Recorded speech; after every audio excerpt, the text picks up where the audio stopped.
దానియేలు 9వ అధ్యాయం రాసుకున్నారండి? పరిచయం అని రాయండి. పరిచయము.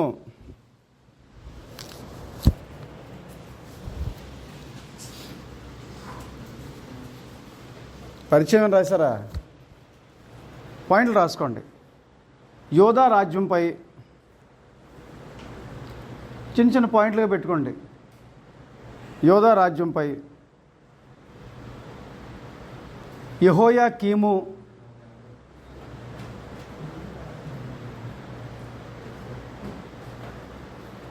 యోధా రాజ్యంపై యెహోయాకీము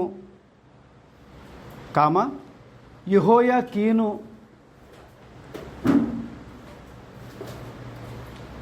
రాజులుగా ఉన్న కాలంలో,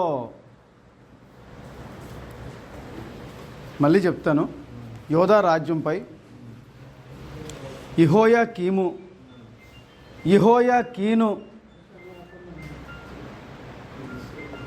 రాజులుగా ఉన్న కాలంలో అని ఒక పాయింట్ రాశారా? బ్రాకెట్లో BC 606 అంటే క్రీస్తుపూర్వం 606 అని రాయండి.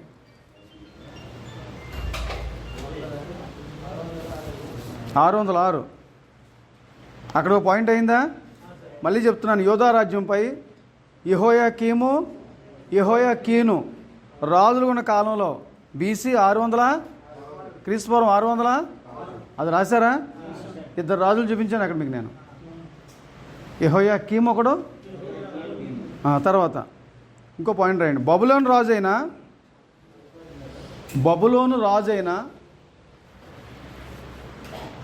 నెబుకద్నెజరు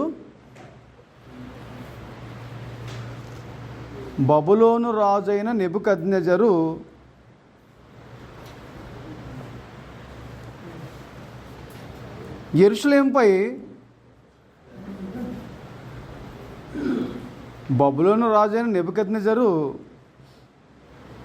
యెరూషలేముపై 3 మార్లు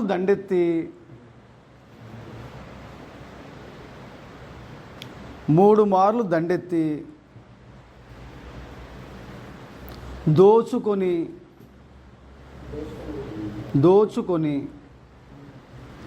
నాశనం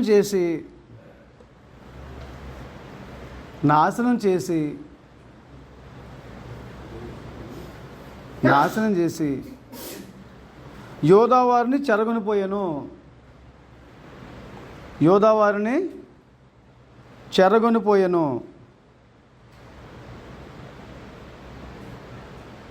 మళ్ళీ చెప్తాను. బబులోను రాజైన నెబుకద్నెజరు యెరూషలేముపై 3 మార్లు దండెత్తి దోచుకొని నాశనం చేసి యోధావారిని ఏం చేశాడు? చెరగొనిపోయెను. అక్కడ రాశారా? ఇంకో పాయింట్ రాయండి. మొదటి చెరలో దానియేలు,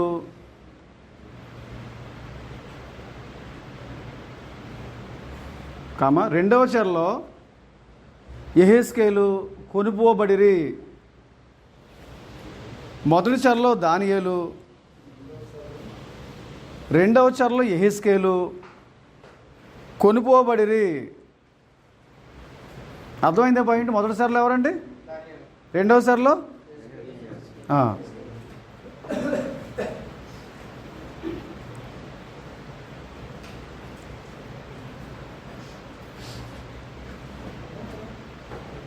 వచనాలు చెప్తాను, రాసుకోండి.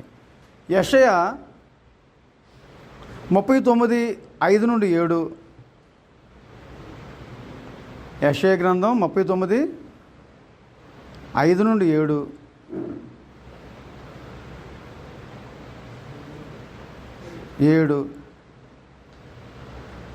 రెండవ దినవృత్తాంతంలో 32-31. రెండవ దినవృత్తాంతములు 32-31. 2 వచనాలు చెప్పానా? 32-31 అండి. రెండవ దినం 32-31 అండి. యెహెజ్కేలు 1వ అధ్యాయం 2వ వచనం 3వ వచనం. యెహెజ్కేలు గ్రంథం 1వ అధ్యాయం 2వ వచనం 3వ వచనం. మొదటి వచనం ఏంటి? యెషయా 39:5-7. రెండో వచనం 2 దినవృత్తాంతాలు 32, 31.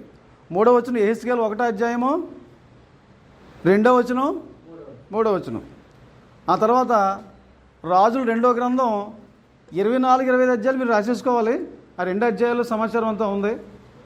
రాజులు 2వ గ్రంథం 24, 25 అధ్యాయాలు. ఆ 24, 25 అధ్యాయాల్లో ఓ ప్రాముఖ్యమైన వచనం చెప్తాను మళ్ళీ నేను. అందులో 20 అధ్యాయము, ఇందులోనే 2 రాజులు 20 అధ్యాయం మరో వచనం రాసుకుంటే 20 అధ్యాయము 17 నుండి 19. 17 నుండి 19.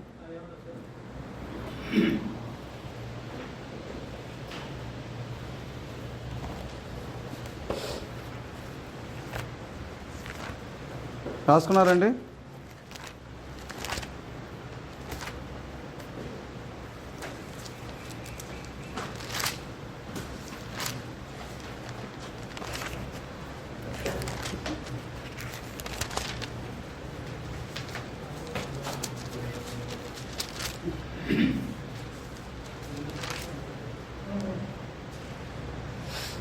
సరే, కరెక్ట్గా వచ్చిన 20 అధ్యాయం 17 నుండి 24, 25 అధ్యాయాలు రాసుకోవాలి. తర్వాత 2వ రాజుల్లోని 20 అధ్యాయం 17 నుండి 19 కూడా రాసుకోండి.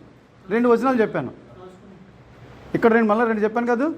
తర్వాత పాయింట్, యోధావారు బబులోను చెరలో 70 సంవత్సరాలు ఉండిరి అని రాయండి. యోధావారు బబులోను చెరలో 70 సంవత్సరాలు ఉండిరి అని రాయండి. యోధావారు బబులోను చెరలో ఎన్ని సంవత్సరాలు ఉన్నారు? 70 సంవత్సరాలు ఉన్నారు. వచనాలు రాయండి. ఇర్మియా 25, 11. ఇర్మియా 25, 11, 29, 10. 25, 11, 29. 25, 11లో ఏముంటుంది? బబులోను చెరకు వెళ్తాను ఉంటుంది. 29, 10లో ఏముంటుంది? బబులోను చెరకాలం పూర్తయి, జైలు శిక్ష పూర్తయి తిరిగి వస్తారని చెప్తున్న వచనం అది. 2 వచనాలు రాసుకున్నాం అక్కడ మనం. ఏంటో 2 వచనాలు? 25, 11 వెళతారు, 29, 10 తిరిగి వస్తారు. ఆ 2 వచనాలు అందరూ రాసేసాం. తర్వాత ఇంకో పాయింట్ రాయండి. ఆ దినములలో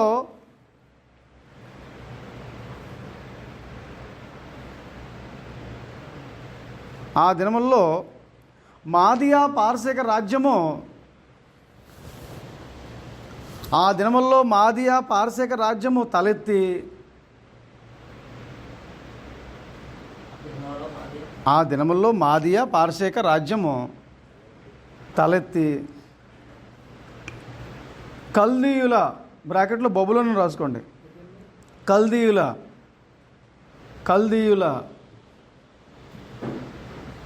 అంటే ఎవరు? బ్రాకెట్లో బబులోను రాసుకోండి.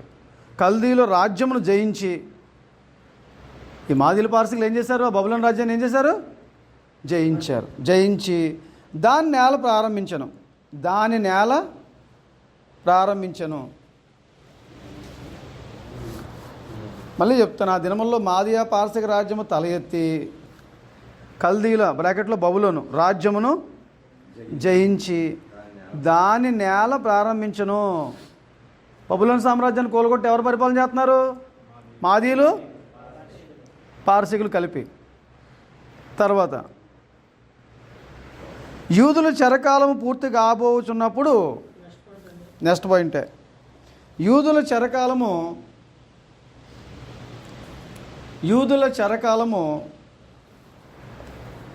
పూర్తి కాబోచున్నప్పుడు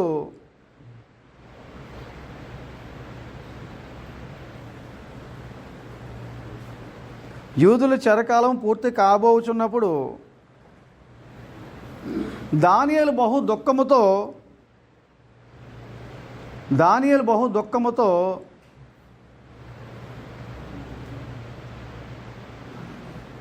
దుఃఖముతో తమ పాపములను క్షమించి,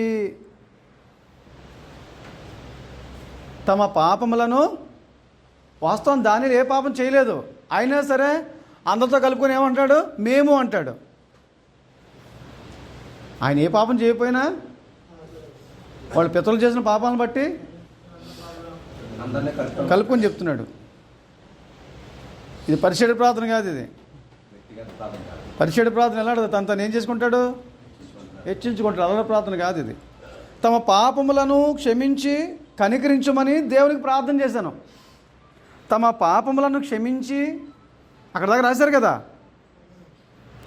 తమ పాపములను క్షమించి కనికరించమని దేవునికి ప్రార్థన చేశాను. ఎవరు? దానియేలు గారు. తమ పాపములను క్షమించి కనికరించమని దేవునికి ప్రార్థన చేశాను.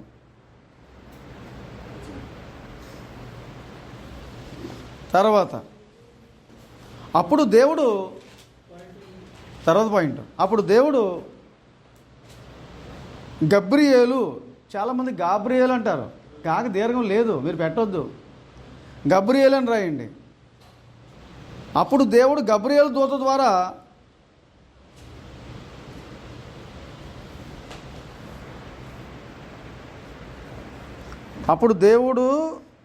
గబ్రియేలు దూత ద్వారా యూదుల యొక్కయు యెరూషలేము యొక్కయు భవిష్యత్తును తెలియజేశాను అని రాయండి. గబ్రియేలు దూత ఏం చెప్పాడు? యూదుల యొక్కయు యెరూషలేము యొక్కయు, అంటే యూదులు ఏమైపోతారు, వాళ్ళ దేవాలయం ఏమైపోద్దో ఎవరి ద్వారా చెప్పించాడు దేవుడు? గబ్రియేలు దూత ద్వారా తెలియపరిచాడు. ఈ గబ్రియేలు దూత సమాచారం పట్టుకొస్తుంటాడు. ముందు ఎవరికైనా సమాచారం తీసుకొచ్చాడా? మనకి గ్రంథంలో చదువుకుంటే గబ్రియేలు దూత సమాచారం ఎవరు తీసుకొచ్చాడు చెప్పండి? మరియమ్మ దగ్గరికి వచ్చాడా గబ్రియేలు? ఇంకెవరి దగ్గరికి వచ్చాడు చెప్పండి? జక్క దగ్గరికి వచ్చాడా? అది అర్థమైతే మీకు అర్థమవుతుంది. అప్పుడు దేవుడు గబ్రియేలు దూత ద్వారా యూదుల యొక్కయు యెరూషలేము యొక్క భవిష్యత్తును తెలియజేశాను. రాసేసారు ఇక్కడ దాకాను. ఇది మన పాఠానికి ఉపోద్ఘాతం. ఓకేనండి. 70 వారాలపై తప్పుడు అభిప్రాయాలను రాయండి ముందు. ఎవరు రాసుకుంటారు?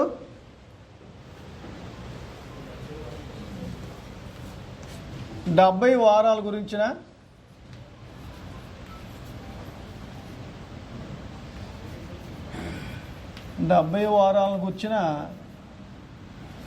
తప్పుడు అభిప్రాయాలు.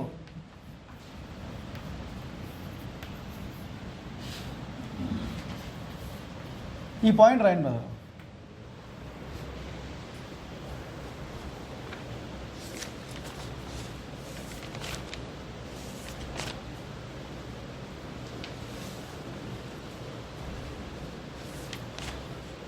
రాసుకున్నారా?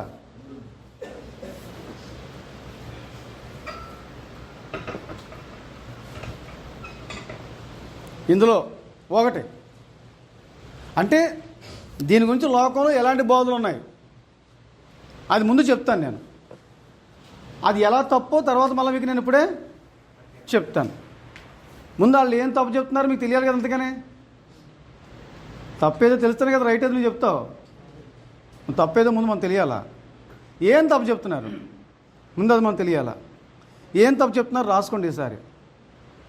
445 క్రీస్తుపూర్వం 445 అర్థహస్త ప్రకటన ప్రకారము, క్రీస్తుపూర్వం 445 అండి,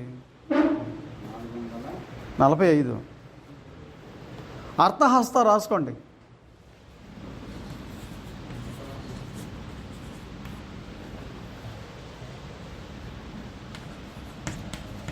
ఇక్కడ నేను బోర్డు మీద కూడా రాశాను.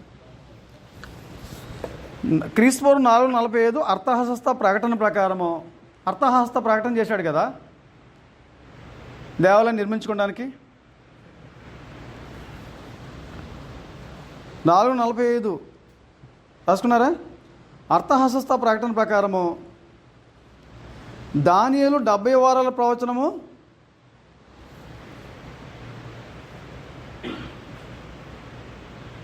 ప్రారంభమవును.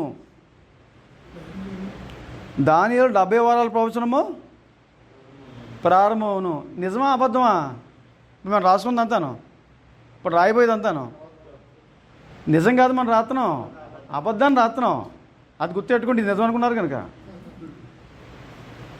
445 BC అర్థహస్త ప్రకటన ప్రకారం దానియేలు 70 వారాల ప్రవచనం ప్రారంభమవును. ఇక్కడ గమనికని రాసుకొని పట్టణం అర్థహస్త కట్టమని చెప్పాడు. ఇది రైటే అంటే రైటే, ఇందులో ఎంత రైట్ ఉందో మీకు చూపిస్తాను నేను. పట్టణం అర్థహస్త కట్టమని చెప్పాడు. దేవాలయం కట్టమని చెప్పాడు కదండి అర్థహస్త. గమనికని రాసి వాళ్ళు రాసుకోండి. ఏమండి, ఇప్పుడు దేవాలయ నిర్మాణం ప్రారంభించడం కోరేష్ కాలంలో ప్రారంభమైంది. ఆటంకాలు వచ్చాయి. ఆ తర్వాత ఎవరి కాలంలో పని జరిగింది? అర్థహస్త కాలంలో ఆ పని జరిగింది. అదనమాట గోడగట్టే కార్యక్రమం నెహెమ్యా కాలంలో. ఓకేనండి, అక్కడ దాకా రాసుకున్నారా? పట్టణం అర్థహస్త కట్టమని చెప్పాడు, అది కూడా రాసుకున్నారా? గమనికని రాసి ఇప్పుడు ఏం రాస్తారంటే 2వ పాయింట్ రాయండి. క్రీస్తు శిలువ మరణంతో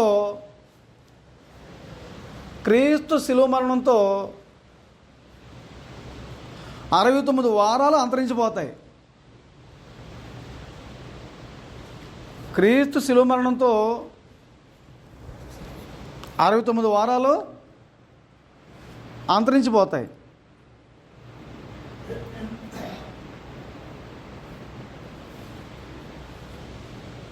క్రీస్తు శిలువ మరణంతో ఎన్ని వారాలు అంతమైపోతాయట?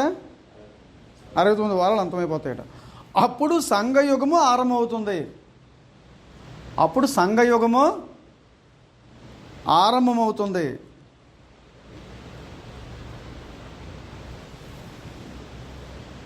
ఇదంతా నిజం కాదు. సంఘయుగం ఆరంభమవుతుంది. సంఘయుగము ఆరంభమవుతుంది. 3 ఆ చివరి 70వ వారంలో అంటే 69 వారాల గురించి సమస్య లేదండి ఇప్పుడు. ఎందుకని ఆ చివరి 70వ వారంలో సంఘం ఎత్తబడుతుంది. దాన్ని ర్యాప్చర్ అంటారు. ఆ చివరి 70వ వారంలో ఏమవుతుందండి? ర్యాప్చర్ అంటారు. రాసుకోండి అలాగా. ర్యాప్చర్ చెప్పండి, స్పెల్లింగ్ చెప్పండి. RAPTU ర్యాప్చర్ రాసుకోండి.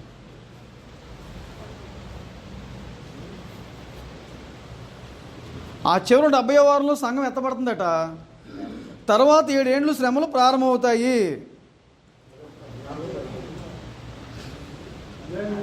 అందులోనే తర్వాత 7 ఏండ్లు శ్రమలు ప్రారంభమవుతాయి.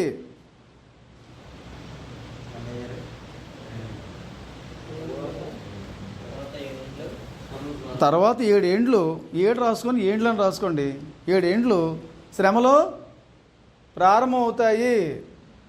అందులో ఏం రాసుకుంటారంటే దీన్ని 2 భాగాలు చేశారు. మళ్ళాను 3.5 సంవత్సరాలేమో తక్కువ శ్రమలంట. వీళ్ళు ఇష్టమండి నాలుగు నోరు. 3.5 సంవత్సరాలేమో ఎక్కువ శ్రమలంట. 3.5 సంవత్సరాలేమో తక్కువ శ్రమలట, 3.5 సంవత్సరాలేమో ఎక్కువ శ్రమలట. ఈ పాయింట్లు అర్థమవుతున్నాయా?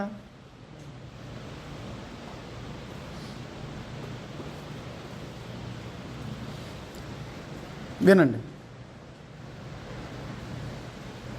యేసు ప్రభు రెండవసారి ప్రత్యక్షత ఉంది. ఇది వాస్తవం. అది జరుగుతుంది, ఇంకా జరగలేదు. 2 మన మరణం కూడా వాస్తవం. ఇది ఏదో రోజు జరుగుతుంది. నాకు నీకు అందరికీ ఉంది. 3 ప్రభు వచ్చినప్పుడు ఏం జరుగుతుందని గ్రంథం చెప్తుందంటే పంచభూతాలు కాలిపోతాయి.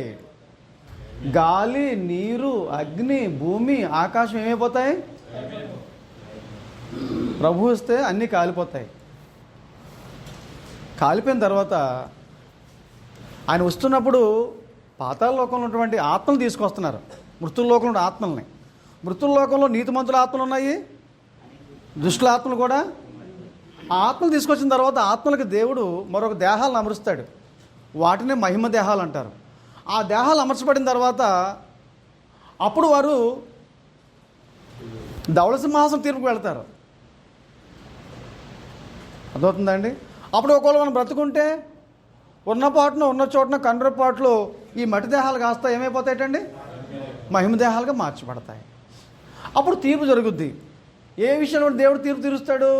మన మాటలను బట్టి, మన తలంపుల ఆలోచనలు బట్టి, మన ప్రవర్తన బట్టి దేవుడు తీర్పు తీర్చి అప్పుడు శిక్ష బహుమానం ఎవరికి?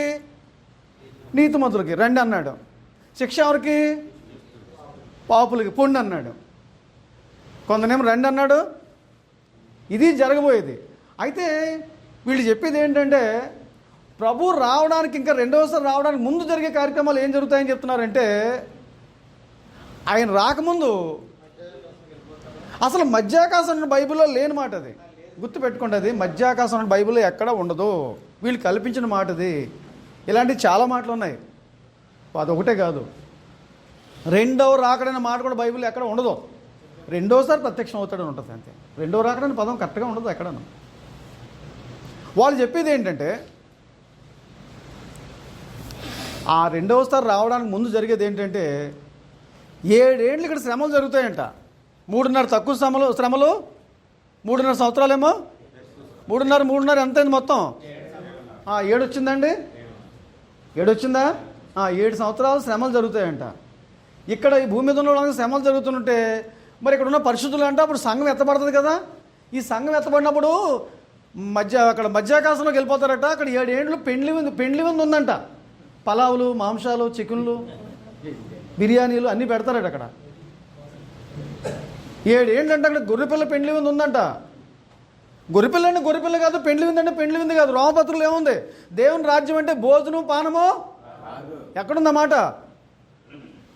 నీతి, సమాధానం, పరిశుద్ధాత్మను ఆనందాన్ని గ్రంథం చెప్తుంటే దేవుని రాజ్యం అంటే తినడం తాగడం కాదని గ్రంథం చెప్తుంటే అక్కడ తినడం తాగడం ఎక్కడ ఉంటుంది? ఎందుకని ఇక్కడ తిన్నది చాలేదా? తిని నాన్న రోగాలు తెచ్చుకున్నావు. అక్కడ తినడానికి ఏముండదు. దేవుని రాజ్యం అంటే భోజనం పానం కాదు. అక్కడంట 7 ఏండ్లంట ఏంటది విందంట, గొర్రెపిల్ల విందంట. ఇక్కడేమో శ్రమలంట. ఆ శ్రమలు అయిపోయిన తర్వాత, ఆ విందు అయిపోయిన తర్వాత వాళ్ళు వస్తారంట. వీళ్ళందరూ ఎక్కడ ఉంటారు? మధ్యాకాశంలో ఉంటారట. వచ్చిన తర్వాత ఇక్కడ ఆయన యెరూషలేములో కూర్చొని సింహాసనం మీద 1000 ఏళ్ళు పరిపాలన చేస్తాడంట. దీనికి అసలు గ్రంథంలో ఆధారమే లేదు. అవన్నీ అబద్ధాలు. వాస్తవంగా జరిగేది ఏమీ కాదు. ప్రభు వస్తే ఈ ప్రపంచం ఏమైపోతుంది? ప్రభు వస్తే ఏమైపోతుంది? ప్రపంచం కాలిపోద్ది. మనం బ్రతుకుంటే ఉన్న చోటన ఈ దేహాలు మార్చబడతాయి. కండ్రపాట్లో ఆయన ఆత్మలు తీసుకొస్తున్నారు. పునరుద్ధానం ఎవరికి ఉందండి? నీతిమంతులుగా, అనీతిమంతులుగా? అనీతిమంతులు లేదైతేనే. ఎవరు చెప్పారు మీకు అలాగని? ఎవరు చెప్పారు? నీతిమంతులకి పునరుద్ధానం ఉంది. అక్కడ దాని గ్రంథంలో ఏం చెప్తాడు? కొందరేమో నిశ్చయం పొందడానికి లేపడుతున్నారు, కొందరేమో చెప్పండి నిందలు పాలవడానికి. వాళ్ళకి పునరుద్ధానం ఉంది. మరి వాళ్ళు ఏమైపోతారు? అప్పుడు తీర్పు జరుగుద్ది. మన మాటలను బట్టి, మన ప్రవర్తన బట్టి, మన క్రియలు బట్టి దేవుడు తీర్పు తీర్చి నీతిమంతులం అయితే రండిరా బాబు అంటాడు. పాపిష్టోళ్ళని ఏమంటాడు? పొండరా అంటాడు. అంతే. అటు ఇటు జరిగిపోద్ది అంతే. నాకు తెలిసిన మటు నువ్వు చనిపోయిన వెంటనే, నేను చనిపోయిన వెంటనే ఎక్కడికి వెళ్ళాలో వెంటనే నిర్ణయం అయిపోయిందండి. చనిపోయిన వెంటనే నిర్ణయం అవుతుంది. అది గుర్తుపెట్టుకోండి. ఎక్కడికి వెళ్ళాలో ప్లేస్ నిర్ణయం అయిపోయింది అప్పుడే. పరదేశకో లేకపోతే వేదనక స్థలానికి వెళ్ళారంటే అర్థం ఏంటి? ప్లేస్ నిర్ణయం అయింది. ఇక్కడ కన్ను మూస్తే అక్కడ కన్ను తెరుస్తున్నాం. ఇది చెప్పడం మానేసి ఈ సోదంతా ఎందుకు? 7 ఏళ్ళ శ్రమలు ఎక్కడ ఉన్నాయి? గ్రంథాన్ని అపార్థం చేసుకున్న వాళ్ళు మాట్లాడుతున్న మాటలో. ఇప్పుడు 4వ పాయింట్ రాసుకోండి. 4వ పాయింట్, శ్రమలైన తర్వాత శ్రమలైన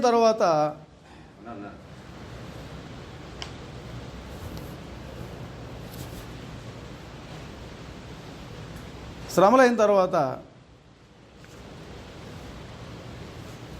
క్రీస్తు రెండవ రాకడలో వచ్చి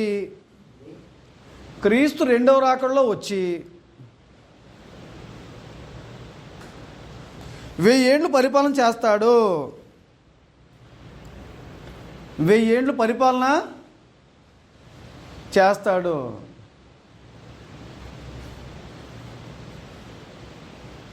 శ్రమలు అయిన తర్వాత క్రీస్తు రెండో రాకడలో వచ్చి ఏం చేస్తారటండి?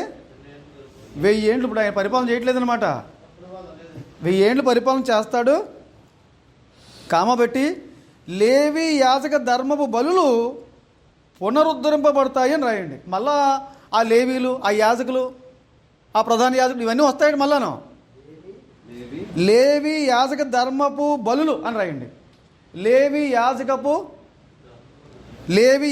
ధర్మపు బలులు, లేవి యాజక ధర్మపు బలులు పునరుద్ధరింపబడతాయి. అంటే ఈ ఆగిపోయినవన్నీ మళ్ళీ ఏమవుతాయట? మళ్ళాను తిరిగి మళ్ళా కొనసాగుతాయట. యేసు బలితో బళ్ళు ఏమైపోయాయండి? అయిపోయా. మళ్ళీ బళ్ళు ప్రారంభం అవుతుంది. నీకు అర్థం కావట్లేదు.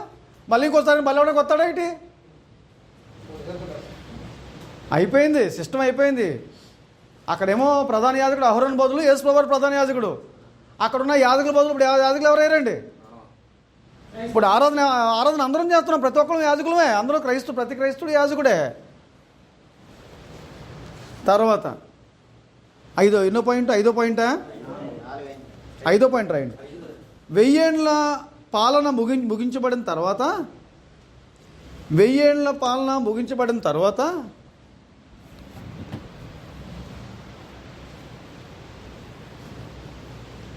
అపవాది విడిచిపెట్టబడతాడు.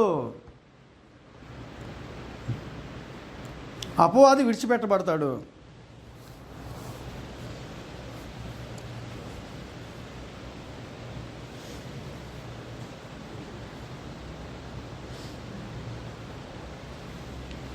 అపవాది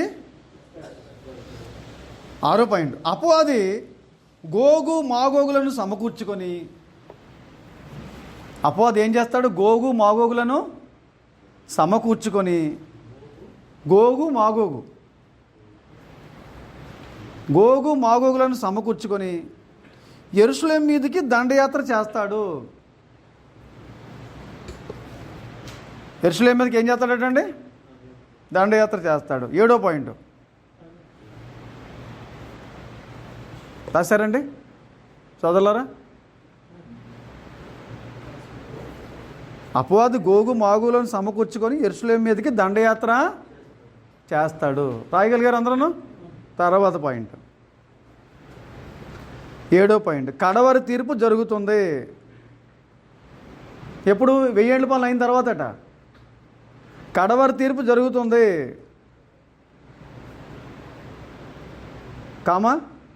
ఆకాశం భూమి లయమైపోవును.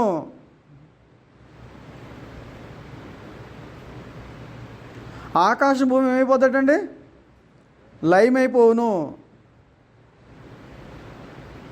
కొత్త ఆకాశము కొత్త భూమి అమల్లోనికి వస్తుంది. కొత్త ఆకాశము కొత్త భూమి అమల్లోకి వస్తుందట. ఇది ఆత్మ సంబంధంగా చెప్పండి మాట. కొత్త ఆకాశం కొత్త భూమి అంటే నిజంగా కొత్త ఆకాశం కొత్త భూమి కాదు. కడవరి తీర్పు జరుగుతుంది. రాశారండి? ఆకాశం భూమి లయమైపోవును. క్రొత్త ఆకాశము క్రొత్త భూమి అమల్లోనికి, కొత్త ఆకాశం కొత్త భూమి అమల్లోకి వస్తుందట. క్రొత్త ఆకాశము క్రొత్త భూమి. నూతన యెరూషలేము నుండి దేవుడు తన నిత్య పరిపాలన సాగిస్తాడు. అందులోనే నూతన యెరూషలేము నుండి దేవుడు తన నిత్య పరిపాలన సాగిస్తాడు. నూతన యెరూషలేము నుండి దేవుడు తన నిత్య పరిపాలన సాగిస్తాడు. కింద గమనికను రాసుకొని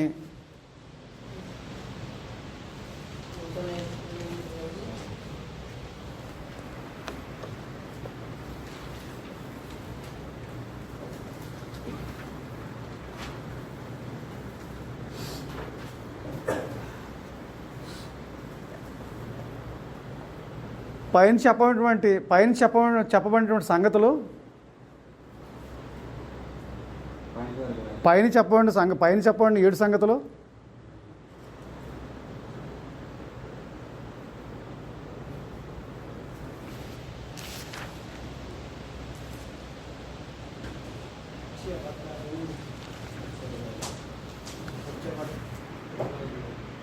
ఏం రాసుకుంటారు? అబద్ధములను రాసుకోండి. ఇప్పుడు అందులో ఒక నిజం ఉంటే ఉండొచ్చు. అర్థహస్త కాలంలో దేవాలయం కట్టుకోమని చెప్పిన మాట నిజమే, నేను కాదంటలేదు. ఈ బోధ అంతా ఏంటిది? చెప్పిన పాయింట్లన్నీ అది రాసుకోండి. అలాగా ఇది నిజం అనుకుంటారు, లేకపోతే ఆ మాట రాసుకోకపోతేనే ఇది నిజం కాదు. ఏంటండి?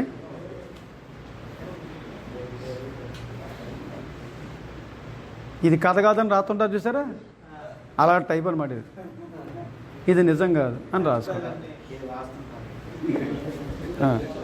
తర్వాత రోమనంకి 2 వాస్తవమైన గ్రంథ సమాచారం రాయండి. అసలు వాస్తవం ఏంటి?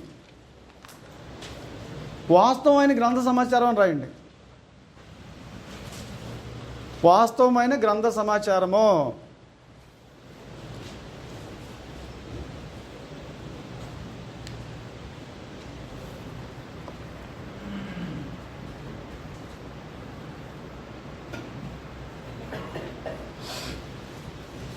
దీనికి సంబంధించిన సమాచారం ఎక్కడ ప్రారంభమవుతుందంటే, వాస్తవంగా చెప్పాలంటే 70 వారంలో ప్రవచనం అంటే, రాసుకోండి, 70 వారంలో ప్రవచనం అంటే 1వ పాయింట్ రాసుకోండి. నిన్న కూడా దానియేలు గ్రంథంలో పాయింట్ చెప్పుకొచ్చాను కదా, అది ఇక్కడ మళ్ళీ చెప్తున్నాను నేను. 70 వారాల ప్రవచనం అంటే ప్రారంభం ఎక్కడ? కోరేష్ కాలంలో తిరిగి దేవాలయం కట్టండి, కోరేష్ కాలంలో తిరిగి దేవాలయం కట్టండి అనే ఆజ్ఞ బయలుదేరడంతో ప్రారంభమయ్యి అని రాయాల. మళ్ళీ చెప్తాను. 70 వారాల ప్రవచనం అంటే కోరేష్ కాలంలో రాశారా? తిరిగి దేవాలయం కట్టండి, తిరిగి దేవాలయం కట్టండి అనే ఆజ్ఞ బయలుదేరడంతో ప్రారంభమై, అనే ఆజ్ఞ బయలుదేరడంతో ప్రారంభమై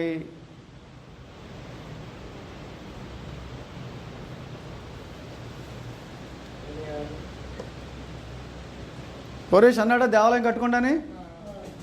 కానీ ఆటంకాలు వచ్చాయి. తర్వాత అర్థహస్త కాలంలో దేవాలయం పని నిర్మాణం జరిగింది. కానీ దీనికి ప్రారంభం ఇక్కడే కదా. 70 వారాల ప్రవచనం అంటే కోరేష్ కాలంలో తిరిగి దేవాలయం కట్టండి అనే ఆజ్ఞ బయలుదేరడంతో ప్రారంభమై, అది ప్రారంభం. ముగింపు ఎక్కడ? 2వ పాయింట్ రాయండి. క్రీస్తుశకం 70లో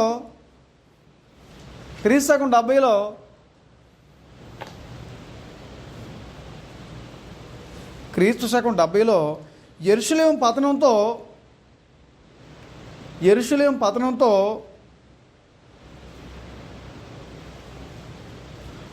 ఆ మధ్య జరిగిన సంఘటనలన్నీ కూడా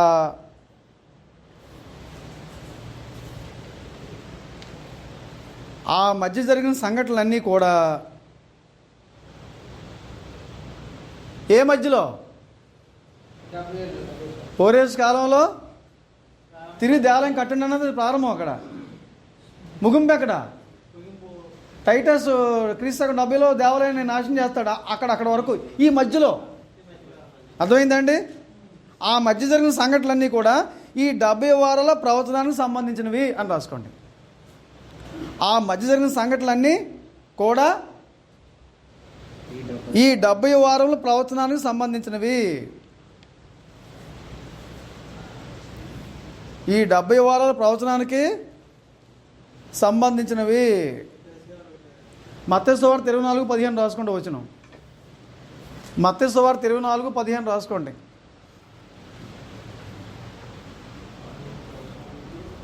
మత్తయి సువార్త 24:15. తర్వాత 3వ పాయింట్,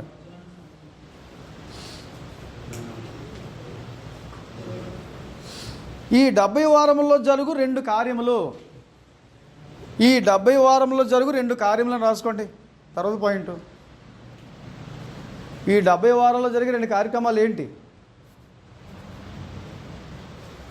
అందులో ఏ పాయింట్? ఎందులో? 3లో. ఈ 70 వారంలో జరుగు 2 కార్యములు, 2 కార్యాలు జరుగుతాయి. అందులో ఏ? క్రీస్తు అవతరిస్తాడు, మెస్సియా వస్తాడనమాట. రాస్తున్నారా? క్రీస్తు అవతరిస్తాడు, మెస్సియా వస్తాడు. దాన్ని తిన్నంగా ఏం రాసుకుంటారంటే ఎందుకు అని ప్రశ్న వేయండి. ఎందుకు వస్తాడు మెషియా? క్రీస్తు ప్రభు ఎందుకు అవతరిస్తాడు? చంపివేయబడ్డానికి పుడతాడు ఆయన. ఎందుకు పుట్టాడండి ఆయన? చంపివేయబడ్డానికి పుడతాడని రాయండి. చంపివేయబడ్డానికి పుడతాడు.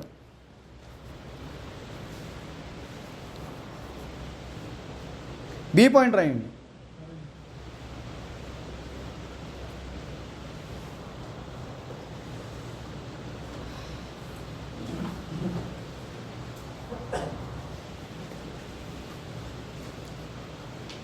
బి పాయింట్ రాయండి. యెరూషలేము శాశ్వతంగా నాశనం చేయబట్టుకు తిరిగి కట్టబడను. ఎందుకు కట్టబడుతుంది తిరిగి? యెరూషలేము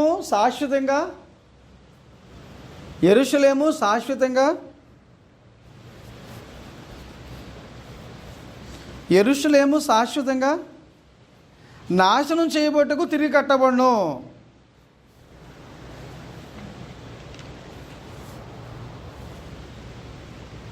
యెరూషలేము శాశ్వతంగా నాశనం చేయబట్టుకు తిరిగి, యెరూషలేములో దేవాలయం మనకి ఎందుకు కట్టబడుతుందండి? తిరిగి ఎందుకు కట్టబడుతుంది? అది శాశ్వతంగా నాశనం అయిపోవడానికి. ఇంకా యేసు ప్రభువు ఎందుకు పుడతారు? చంపడానికి వస్తారు. చంపడానికి పుడతారు ఆయన. 2 పాయింట్లు జరుగుతాయి 70 వారాల్లోనూ. అది మీరు గుర్తుపెట్టుకోవాలా. ఒకటేంటంటే క్రీస్తు అవతరిస్తాడు. ఎందుకు? చంపేయబడ్డానికి పుడతాడు. రెండోది ఏంటంటే యెరూషలేము శాశ్వతంగా నాశనం చేయబడ్డానికి. వచనాలు రాసుకోండి. దానియేలు 9:26-27 కట్టండి సెల్ ఫోన్లు ఎవరో. దానియేలు 9:26-27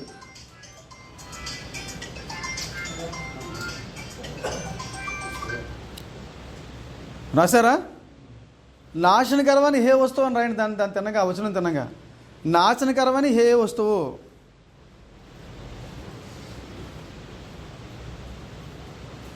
మత్తయి సువార్త 24:15 హేయ వస్తువు హేయ నాశనకరమని హే వస్తువు అని రాసి దాన్ని తిన్నగా మళ్ళీ ఇంకో 2 వచనాలు రాయండి.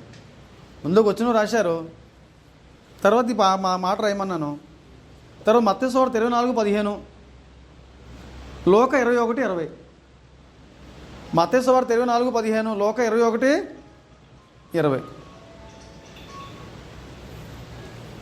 4వ పాయింట్.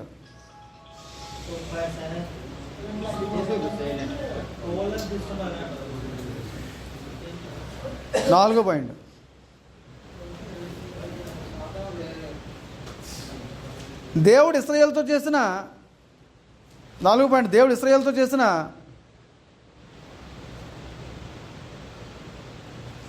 ధర్మశాస్త్ర నిబంధన.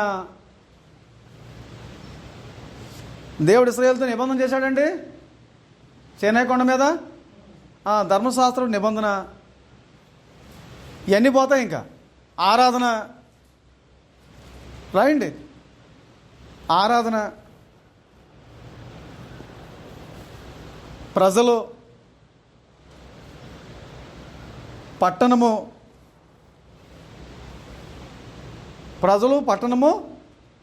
సంపూర్ణంగా తుడిసివేయబడను.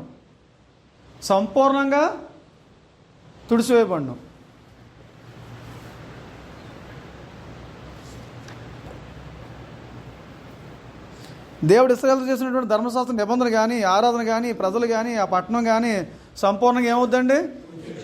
70లో జరుగుతుంది అంతాను. క్రీస్తు శకం 70లో జరుగుతుందిగా, జరిగిపోయింది అది. ఆ తర్వాత 5వ పాయింట్. క్రీస్తు శకం 70లో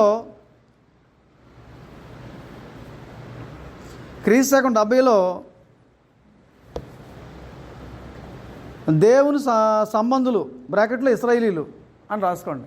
దేవుని సంబంధులు.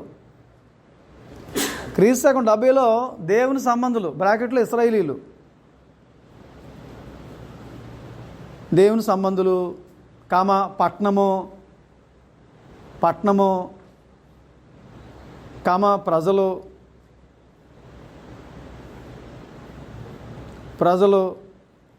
దేవాలయము ధ్వంసం చేయబడ్డాయి. మళ్ళీ చెప్పనా? క్రీస్తు 70లో దేవుని సంబంధులు అంటే బ్రాకెట్లు ఇశ్రాయేలీలు, పట్టణము, ఇశ్రాయేలు తర్వాత పట్టణము, ప్రజలు, దేవాలయము ఏమైపోయాయి.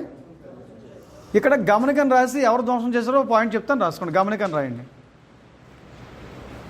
గమనికని రాసి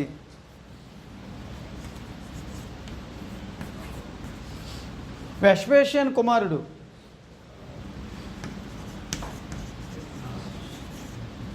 వెష్వేషియన్ పేరు రాసిన అక్కడ నేను చూడండి. వెష్వేషియన్ కుమారుడు తీతుని ఏమంటారు? టైటస్ అంటాం కదా. వెష్వేషియన్ కుమారుడు టైటస్, బ్రాకెట్లో తీతు అని రాసుకోండి. వెష్వేషియన్ కుమారుడు టైటస్. క్రీస్తు 70లో యెరూషలేము దేవాలయమును పడగొట్టాను. యెరూషలేము దేవాలయమును క్రీస్తు 70లో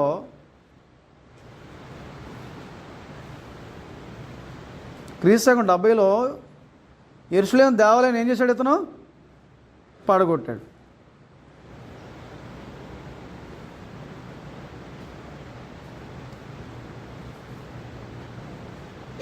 ఆరో పాయింట్,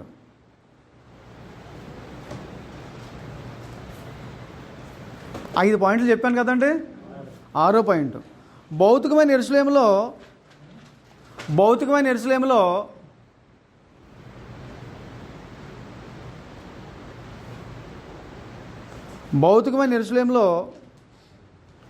దేవుని సంబంధులు బ్రాకెట్లు ఇశ్రాయేలీయులు లేరు అని రాయండి. భౌతికమైన యెరూషలేములో దేవుని సంబంధులు బ్రాకెట్లో ఇశ్రాయేలీయులు లేరు అని రాయండి.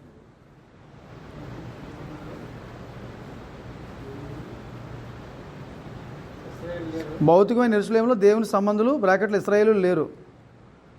ఆరాధన, ప్రజలు, పట్టణం,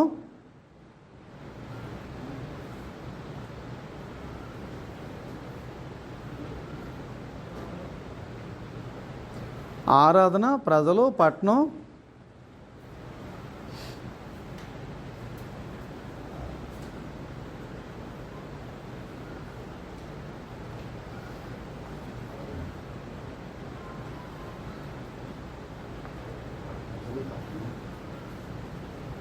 ఆరాధన, ప్రజలు, పట్టణం.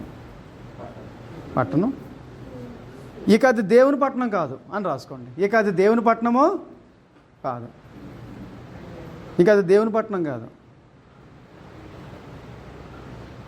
హెబ్రీ పత్రిక 12:22-24.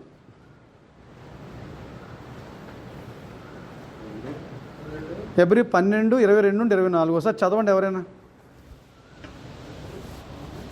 హెబ్రీ 12:22-24 చదవండి.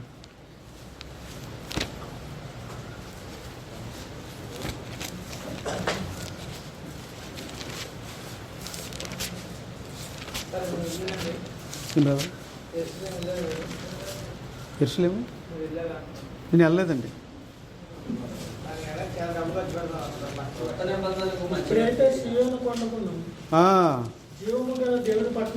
ఇప్పుడు పట్టణం మారింది. ఇప్పుడు ఆ పట్టణం కాదు, యెరూషలేము పట్టణం కాదు, సీయోను కొండ కాదు, సేనయ్య కొండ వేరు. సేనయ్య కొండ ఏమో పాత నిబంధనకు సంబంధించింది. ఇప్పుడు ఏ కొండ? ఇప్పుడు ఇది సీయోను కొండ. యెరూషలేము క్రొత్త యెరూషలేము, క్రీస్తు సంఘం. చదవండి.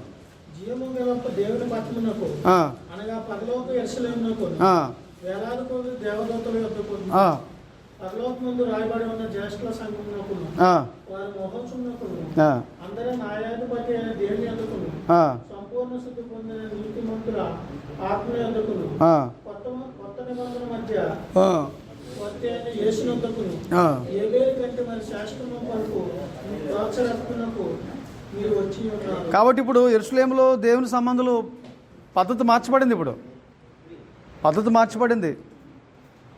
అక్కడ ఆరాధన, ప్రజలు, ఆ పట్టణం బదులు ఇప్పుడు పరలోక పట్టణం. అర్థమవుతుందండి? అది క్రీస్తు సంఘం. అది గుర్తుపెట్టుకోండి. క్రీస్తు సంఘం పరలోకానికి ప్రతిబింబంగా ఉందండి. అలా మీరు గుర్తుపెట్టుకోండి. తర్వాత 70 వారాలు అనే మాట ఏంటంటే నిజంగా అక్షరార్థంగా తీసుకోకూడదండి. రాసుకోండి. 70 వారాలు. ఏడో పాయింటేనా? 70 వారాలు రాయండి. 70 వారాలు సంపూర్ణత లేక పరిపూర్ణత జరిగే కార్యక్రమం. సంపూర్ణత లేక పరిపూర్ణత జరిగే కార్యక్రమం రాయండి. 70 వారాలు అనే మాటకు అర్థం సంపూర్ణత లేక పరిపూర్ణత జరిగే కార్యక్రమం.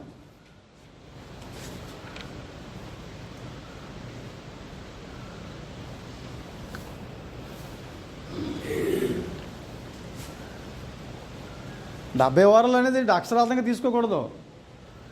అది సంపూర్ణత లేకపోతే పరిపూర్ణత. ఒక్కొక్క అక్షరానికి ఒక్కొక్క అర్థం ఉంటుంది. 3 అనేది సంపూర్ణ సంఖ్య, 7 అనేది అవి తెలుసు, ఇది తెలియదు మళ్ళాను. అందులో ఇంకో పాయింట్ ఏం రాస్తాను, 70 వారాలు సంపూర్ణ పరిపూర్ణతను సూచించునని రాయండి.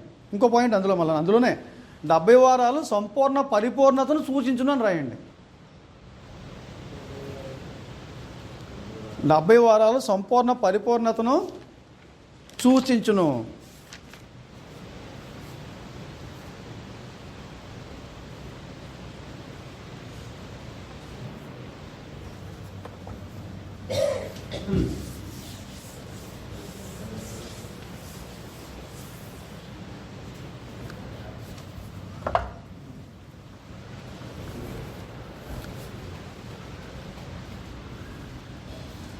డెబ్బై వారాలు దీన్ని 3 భాగాలు చేశారు. ఎన్ని భాగాలు చేశారు? ఒక వారం, ఒక వారమేనా? 7 వారాలు. ఈ 7 వారాలు అక్కడ ఒకసారి చూడండి ఏముంది. 7 వారాల ముందు ఉంటుంది. తర్వాత 7 వారాలు 3 భాగాలు చేశారు దాన్ని. 62 వారాలు,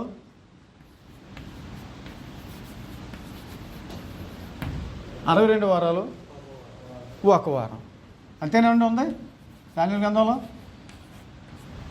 ఒక వారం.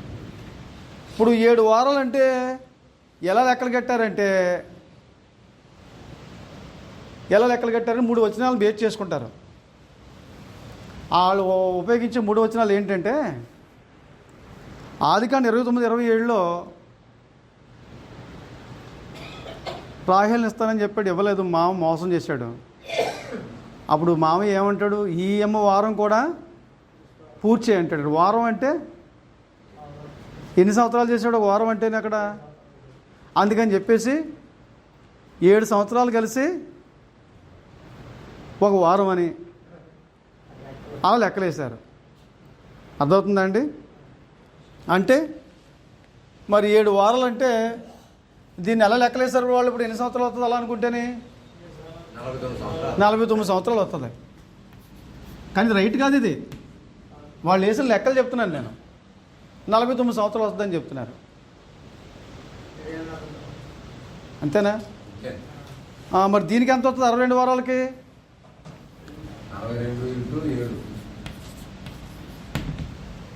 వచ్చిందండి. ఆ తర్వాత దీనికి ఎన్ని వస్తుంది? మొత్తం కలుపుకుంటే ఎంత మొత్తం? 400.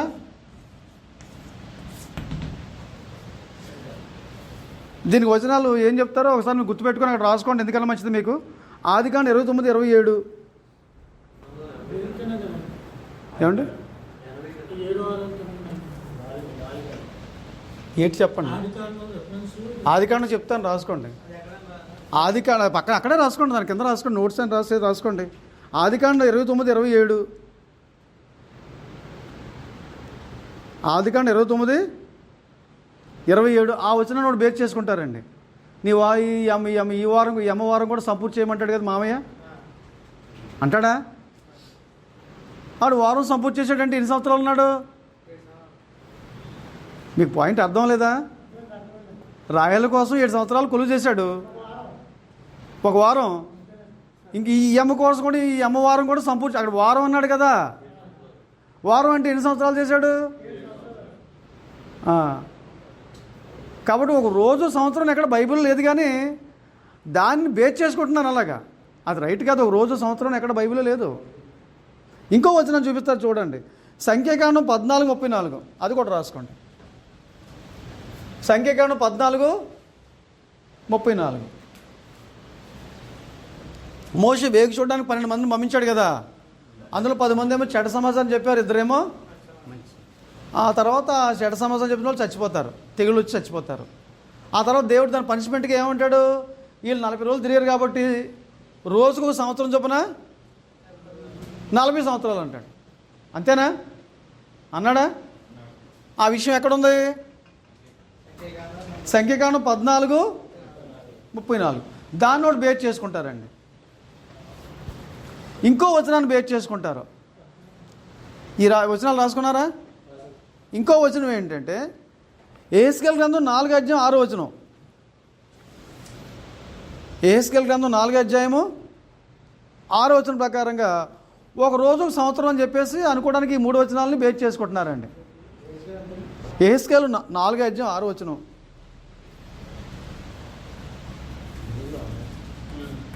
వీళ్ళ బాధ ఏంటంటే ఒక రోజు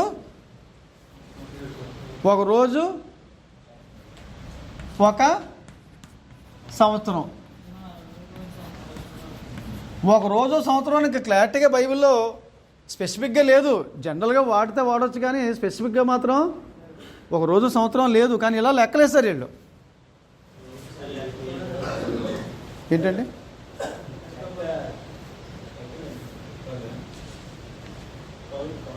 తప్పు వచ్చిందా ఏమండి? 49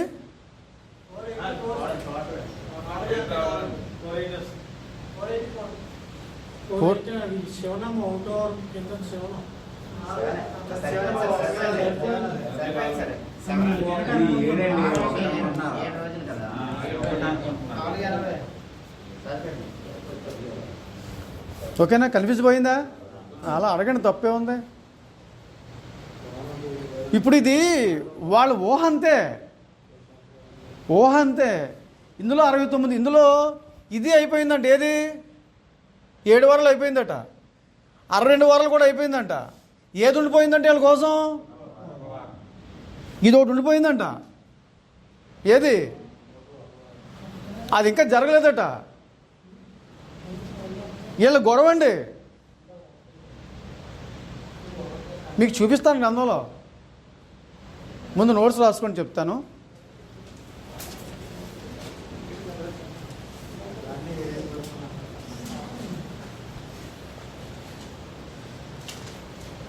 ఇంకా యెరూషలేము మార్పు చెందుతుంది. పరలోక యెరూషలేము వస్తుందన్నమాట. ఈ యెరూషలేము, ఈ ఆరాధన, ఈ ప్రజలు, ఇదంతా మార్పు చేయబడుతుంది. తర్వాత 7వ పాయింట్ రాసుకోండి. 70 వారాలను రాశారు కదా, 8వ పాయింట్ రాసుకోండి. 8వ పాయింట్ అండి, 7వ పాయింట్ కూడా చెప్పాను నేను. 8 రాసుకోండి. భౌతికమైన యెరూషలేము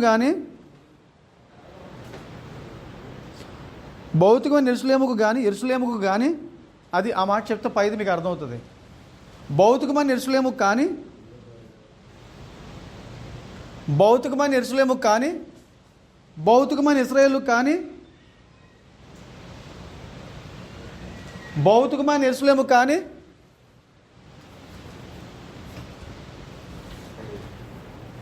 భౌతికమైన యెరూషలేము అదైతే ఆత్మసంబంధ యెరూషలేము ఏది?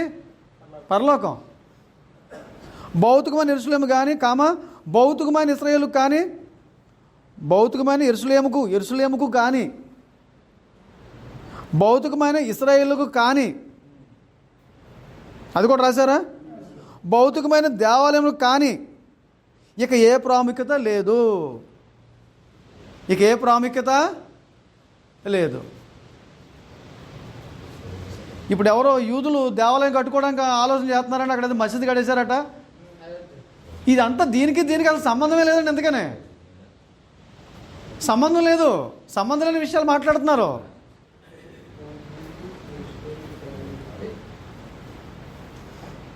భౌతికమైన యెరూషలేముకు కానీ భౌతికమైన ఇశ్రాయేలుకు కానీ భౌతికమైన దేవాలయం కానీ ఇక ఏ ప్రాముఖ్యత లేదు. యెరూషలేము దేవాలయం నాశనం అయిపోయిన తర్వాత సంబంధం ఏ ప్రాముఖ్యత లేదు. తర్వాత పాయింట్, 9వ పాయింట్.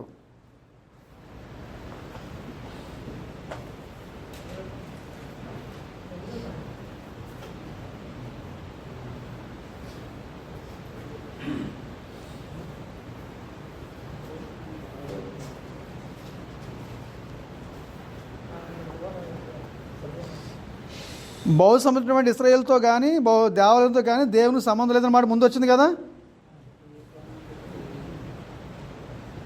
వారి పేరు శాపవచనంగా ఉంచిపోయినని రాయండి. వారి పేరు మరో పాయింట్కి రాస్తారా?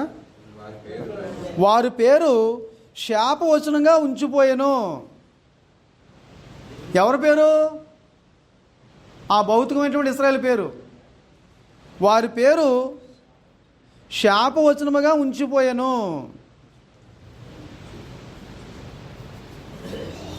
వారి పేరు శాపవచనంగా యెషయా 62:2 యెషయా 62:2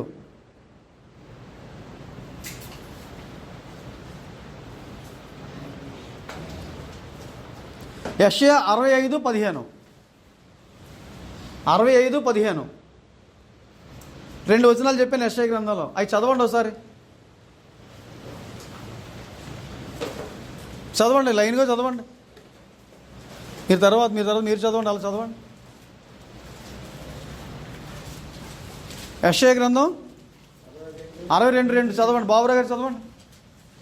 యెరూషలేము పక్షమందు నేను ఊరుకొండను, జనములు నీ నీతిని కనుగొనను,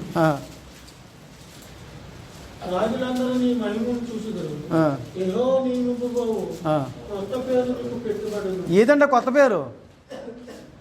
కొత్త పేరు గురించి మాట్లాడడం ఏ కొత్త పేరు ఏంటి ఎందుకని తెలియదు. క్రైస్తవుడు అని కొత్త పేరు వస్తుంది.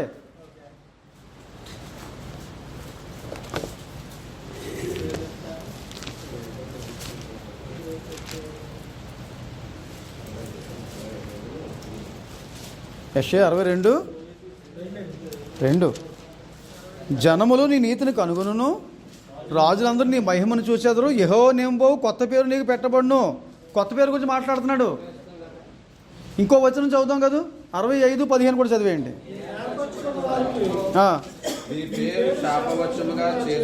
నేను ఏర్పరచుకున్న వాళ్ళు ఎవరు? క్రైస్తవులు. నేను ఏర్పరచుకున్న వారికి మీ పేరు ఏం చెప్తాను? నేను మీ పేరుని శాపవచనంగా చేసేస్తున్నాను. మీ పేరంటే ఎవరి పేరు? ఇశ్రాయేలు పేరు. అది శాపవచనంగా మార్చి చేసేస్తాను. ఆయన తన సేవకులకు వేరొక పేరు పెట్టును. అది తన సేవకు వేరే పేరు పెడుతున్నాడు అంటే అది ఏ పేరు అనుకుంటున్నారు? క్రైస్తవుడు అనే పేరు గురించి మాట్లాడుతున్నాడు. క్రొత్త నిబంధనలో క్రైస్తవుడు అనే మాట 3 చోట్ల ఉంటుంది. ఓకేనండి. తర్వాత ఎన్నో పాయింట్ అండి? 10వ పాయింటా? రాసుకోండి. అందులో కొన్ని వచనాలు చెప్తాను, రాసుకోండి. ఇందులో కొన్ని వచనాలు ఉన్నాయండి. 9లోనే అపోస్తలుల కార్యాలు 17:24 నుండి 25. అపోస్తలుల కార్యాలు 17:24 నుండి. ఇప్పుడు దేవాలయం గురించి చెప్పండి ఒకసారి. ప్రత్యక్ష గుడారం ఎవరు కట్టారు? మోషే ద్వారా నిర్మాణం అయింది. మొట్టమొదటి మందిరం అదే కదా. దాని తర్వాత ఎవరు కట్టారు? తర్వాత దేవాలయం ఎవరు కట్టారని అడుగుతున్నాను నేను. సొలొమోను కట్టిన దేవాలయం. సొలొమోను కట్టిన దేవాలయం తర్వాత ఏ దేవాలయం ఉంది?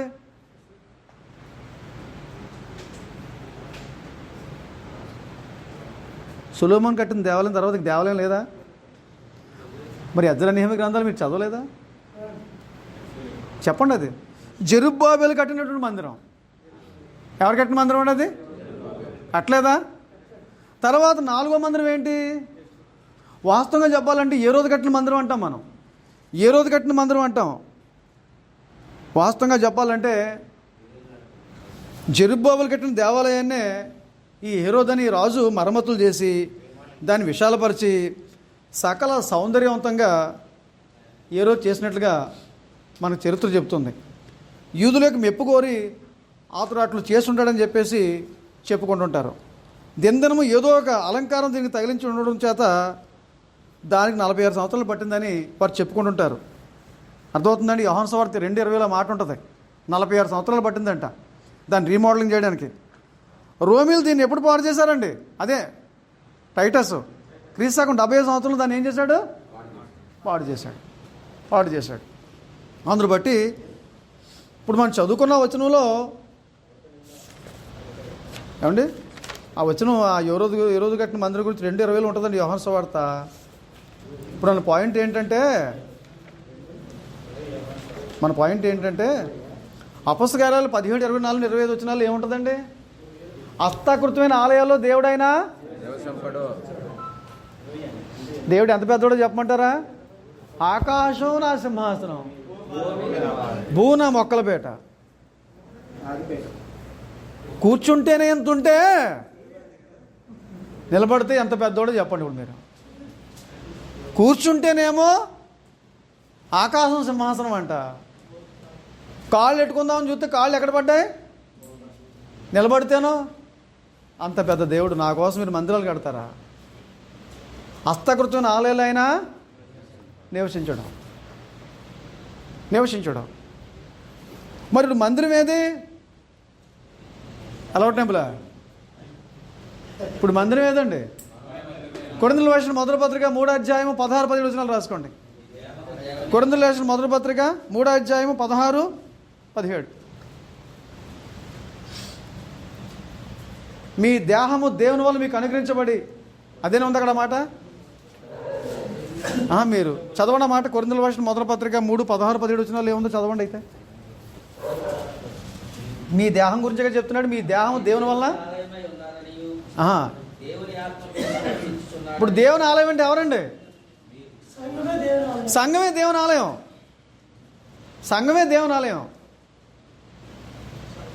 ఇంకో వచనం కూడా మీకు తెలియాలా? తిమోతికి రాసిన మొదటి పత్రిక 3:16 దేవుని మందిరంలో అనగా జీవం గల దేవుని.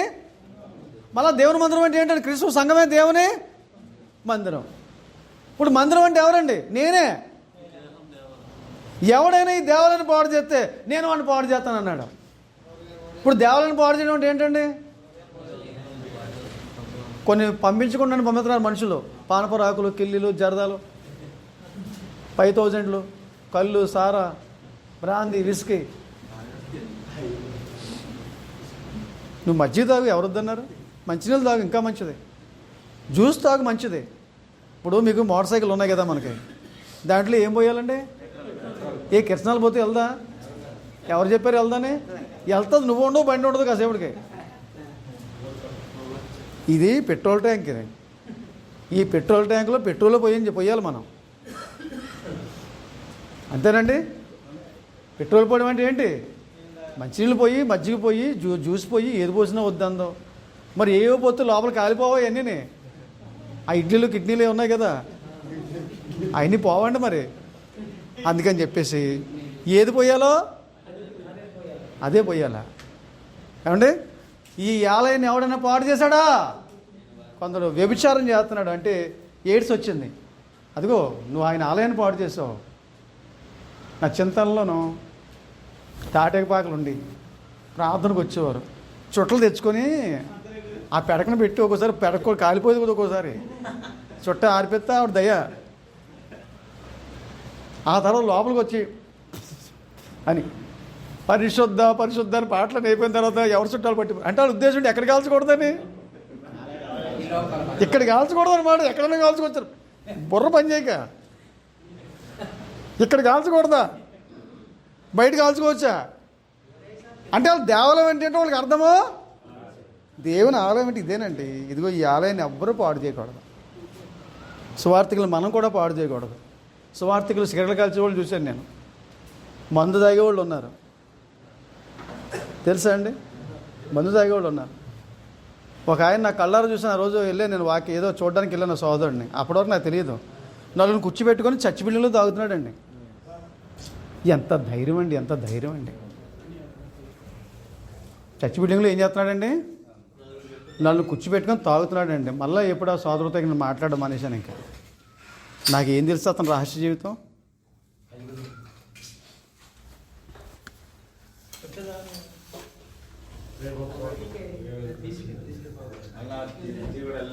ఈ వచనం అర్థమైందండి. ఇప్పుడు ఆయన కట్టబోయే ఆలయం ఏది? ఆయన కట్టబోయే ఆలయం ఏది?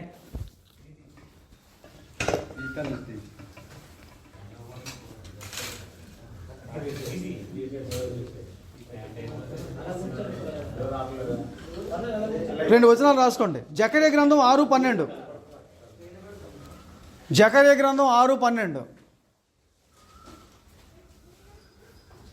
చదవండి, జకర్యా గ్రంథం 6:12 చదవండి.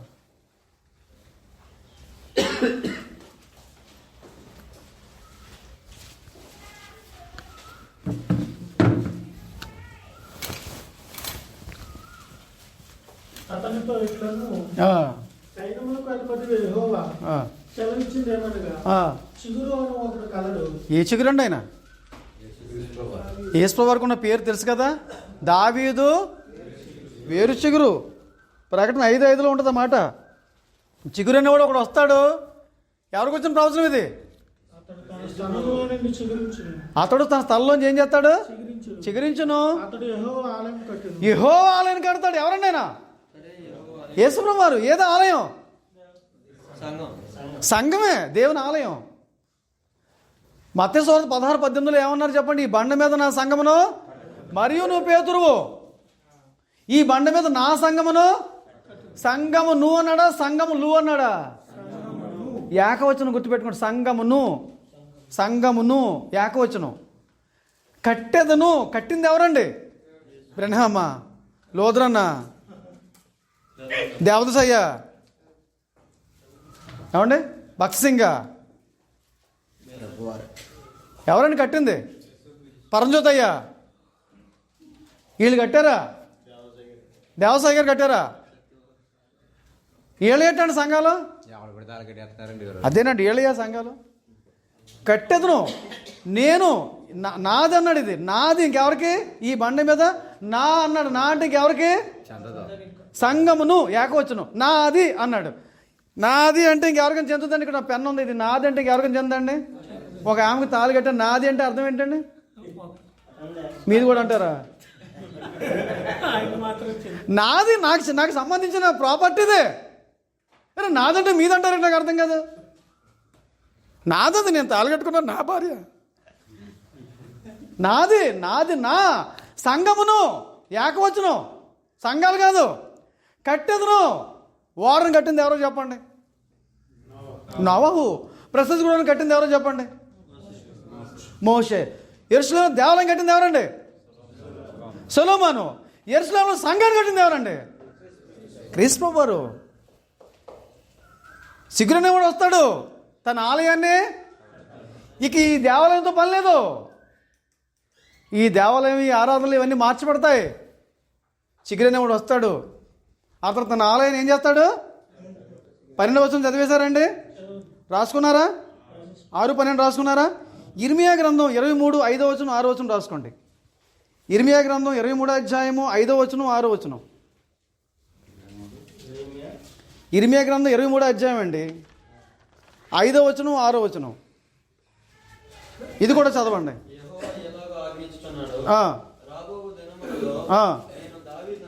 దావీదునకు అతను రాజుగా ఉంటాడు, పరిపాలన చేస్తాడు. అది కాబట్టి ఈ చిగురు ఎవరో మీకు అర్థమైందండి? దావీదు వేరు చిగురు ఎవరో మీకు అర్థమైందండి? ప్రకటన 5:5 కూడా మాట మీకు ఉంటుంది. ఇప్పుడు భవిష్యత్తు ఇశ్రాయేలుతో కానీ దేవాలయంతో కానీ దేవుడు సంబంధం లేదు. వారి పేరునే శాపోషణగా దేవుడు ఏం చేశాడు? మార్చేశాడు. అర్థమైందండి? వారి పేరుని ఏం చేశాడు దేవుడు?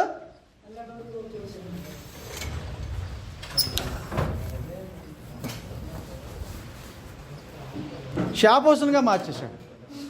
ఓకే బ్రదర్, తర్వాత పాయింట్ రాసుకోండి.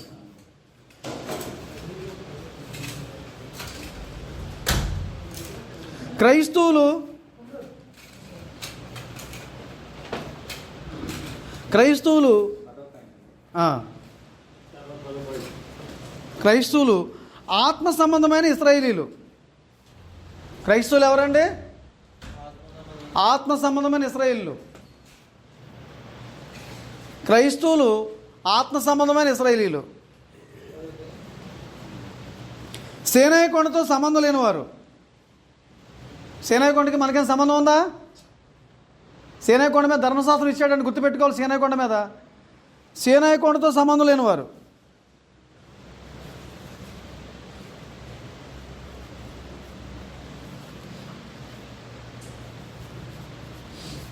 సియోను కొండతో సంబంధం కలిగిన వారు. సియోను కొండ దేనికి సాదృశ్యం? క్రీస్తు సంఘానికి. క్రైస్తవులు ఆత్మ సంబంధమైన ఇశ్రాయేలీలు అక్కడ దాకా రాశారా? సీనాయి కొండతో సంబంధం లేని వారు, సియోను కొండతో సంబంధం కలిగిన వారు. సియోను కొండ, సీనాయి కొండ. సీనాయి కొండ అనేది పాత్రకు సంబంధించింది, సియోను కొండ అనేది క్రొత్తకు సంబంధించింది. ఆ తేడా తెలియదు ఏంటండి? సియోను కొండతో సంబంధము కలిగిన వారు. 2 వచనాలు రాసుకోండి. గలతీ పత్రిక 4:24 నుండి 26. గలతీ పత్రిక 4:24 నుండి 26.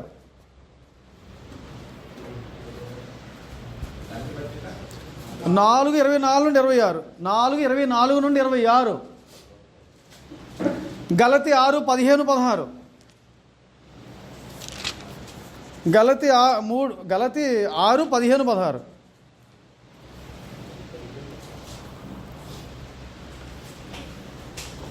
పాయింట్ అర్థమైందండి? ఆ 4:24 నుండి 26 వచనాలు చదవండి ఏముందో.